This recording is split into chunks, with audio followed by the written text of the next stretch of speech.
Hello नमस्कार मित्रों, रणबोर news channel में तमारू स्वागत है दोस्तों। तो दोस्तों આપણે વાત કરવાના છે ક્ષેત્રબાઈ વસાવાની। તો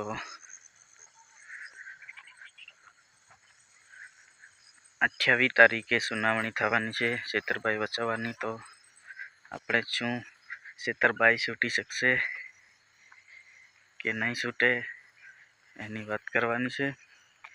તો વિડીયોમાં છેલ્લે સુધી બન્યા રહેજો दोस्तों।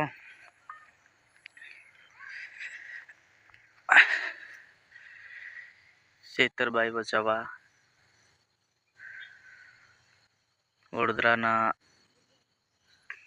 વડોદરાની જેલમાં છે। તો કાલે સુનાવણી થવાની છે ક્ષેત્રબાઈ વસાવાની। તો હવે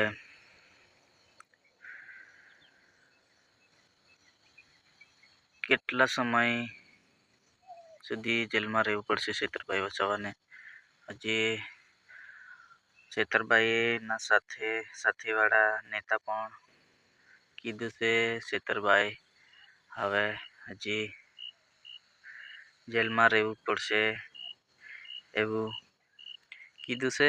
હજી તો નક્કી નથી, આવી પણ શકે છે બહાર। અને પણ પેલી સંપાબેન વસાવા કરીને નામ છે ને,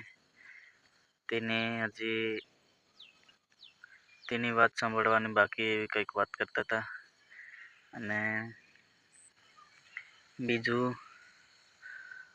અને ક્ષેત્રબાઈ વસાવા હવે 28 તારીખે ખબર પડશે, બહાર પણ આવી શકે છે। અને એની આગળ અપડેટ આપતા રહીશ। તો વિડીયોમાં બન્યા રહેજો છેલ્લે સુધી। અને દેવળ ખાબળ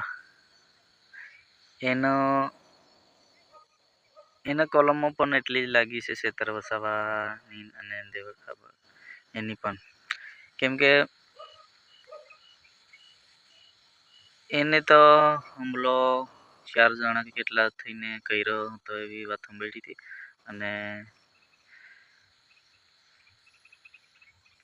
ક્ષેત્ર વસાવાની તો કચ્છું નહીં, ખાલી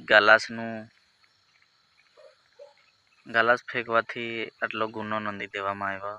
અને તઈ છતાં એને જમીન આપી નથી। અને દેવત ખાબરને તો જામીન મળી છે। આવું કેવું બધા સાથે હરખું રાખવું પડે।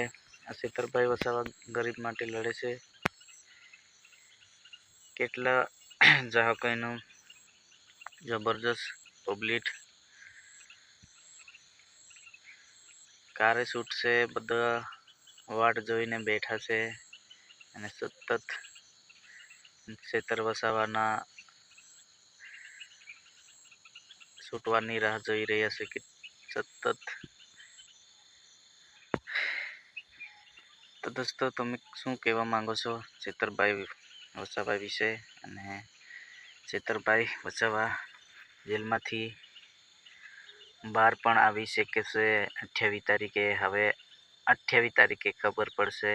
તો આ વિડીયો પછી બીજો વિડીયો તમને જોવા મળી જશે શું શું થયું છે 28 તારીખનું, અને છૂટશે કે નહીં છૂટે તો પણ એક વિડીયો ફરીથી પાછા આવી જશે। તો તમે મારી ચેનલને સબસ્ક્રાઈબ કરી લેજો નવા ભાઈ તો, અને તમારા દોસ્તોમાં શેર કરી દેજો। તો આટલું જ, હવે પાછા આવતા વિડીયોમાં પાછા મળશું। બાય બાય, જય આદિવાસી, જય જોહાર।